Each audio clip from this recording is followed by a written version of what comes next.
Welcome to this episode of FedTax 101, coming to you from a cold and blustery Washington, D.C.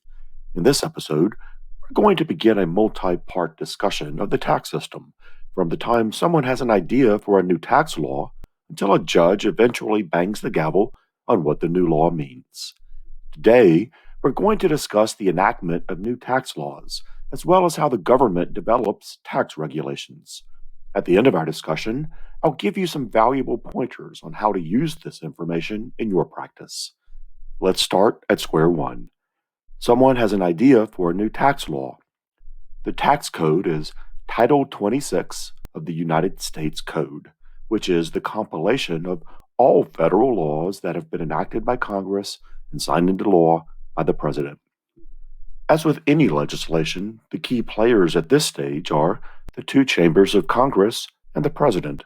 For tax legislation, the President is represented in these discussions by the Treasury Department, specifically by the Assistant Secretary of Treasury for Tax Policy and by the various people who work in that office. As with all laws, the actual legislation is developed by the two chambers of Congress, but Treasury plays an important role not only in conveying the administration's tax policy views on proposed changes to the tax code, but also by contributing technical expertise on complex issues. Technical expertise also comes from Congress's Joint Committee on Taxation. The JCT, or Joint Committee, provides much of Congress's in-house technical expertise on tax matters, including whether and how much changes in the tax law would increase or decrease tax revenue. The revenue impact of changes to the tax code is referred to as the score. Many of those working for the Joint Committee are outstanding tax experts who have worked for the Joint Committee for many years, providing Congress with a wealth of technical expertise and institutional knowledge. Congress also has other tax experts, including the staffs of the House Ways and Means and Senate Finance Committees, the tax writing committees, as well as the personal staffs of various members of Congress serving on those committees. So you can see that quite a few tax experts from both the legislative and executive branches are available to assist members of Congress in writing new tax laws. Let's call our hypothetical legislation H.R. 101. It was suggested to a member of Congress by the Cat Institute of America. If enacted, it would become Section 28 of the tax code and would provide a tax credit to anyone owning a cat. The legislation does not define cat. At this stage of the process, the IRS plays a relatively small role. By definition, this is a political process, and the IRS is supposed to remain completely out of the political arena. Typically, the IRS may be asked for its views on the administrative practicalities of various proposals and whether there might be unintended side effects on other elements of the tax system, such as the processing and examination of tax returns. Once the legislation passes both chambers of Congress and is signed by the President, it becomes an official part of the Internal Revenue Code. Our new Section 28 is now law. At this point, the role of Congress is complete. The law has been enacted, and it's time to administer it. That's the exclusive responsibility of the executive branch, which means the IRS now gets a formal seat at the table, and Congress leaves the picture. The first step in administering our new code section is to fill in any gaps in the language of the new statute. Those gaps will be filled in part using administrative guidance that will take many forms: tax regulations, revenue rulings, revenue procedures, notices, announcements. And it will require the involvement of many parts of Treasury and the IRS. The overall process may take several years, and in some sense, never really ends. The most authoritative form of guidance is a Treasury regulation. Just as the Internal Revenue Code is Title 26 of the United States Code, Treasury regulations are Title 26 of the Code of Federal Regulations, the CFR. The CFR is a compilation of all regulations issued by any part of the federal government, with each department or agency having its own title. Tax regulations are the joint effort of the Treasury Department and the IRS. For the most part, these efforts are led by attorneys within the offices of the Assistant Secretary for Tax Policy and the IRS Chief Counsel.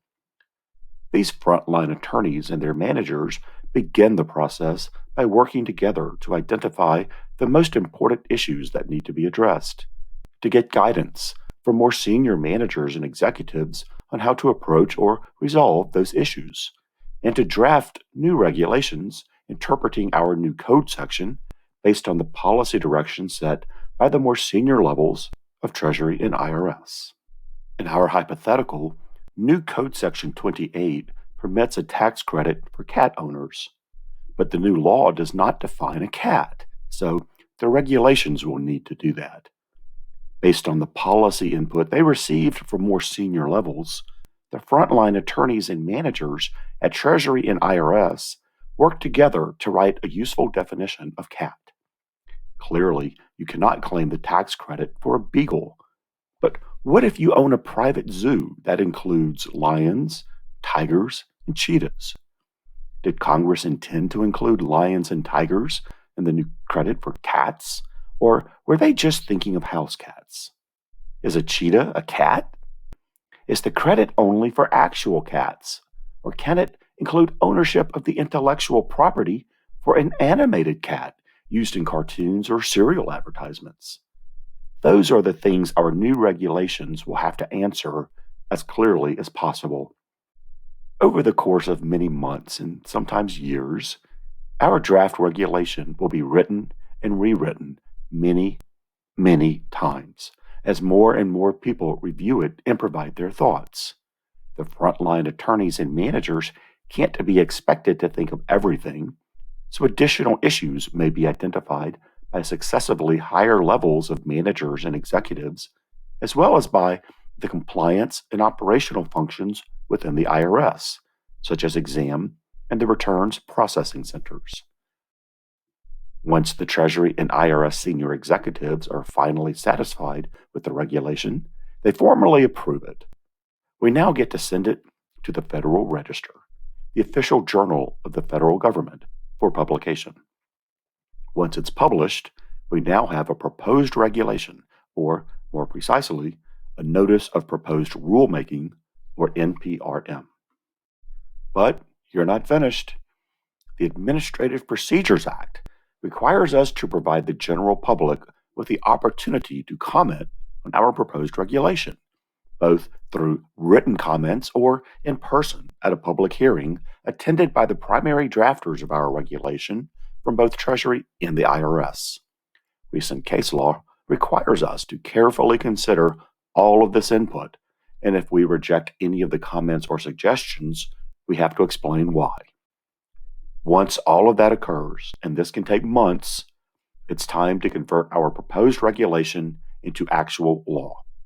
We do that by essentially repeating the process all over again.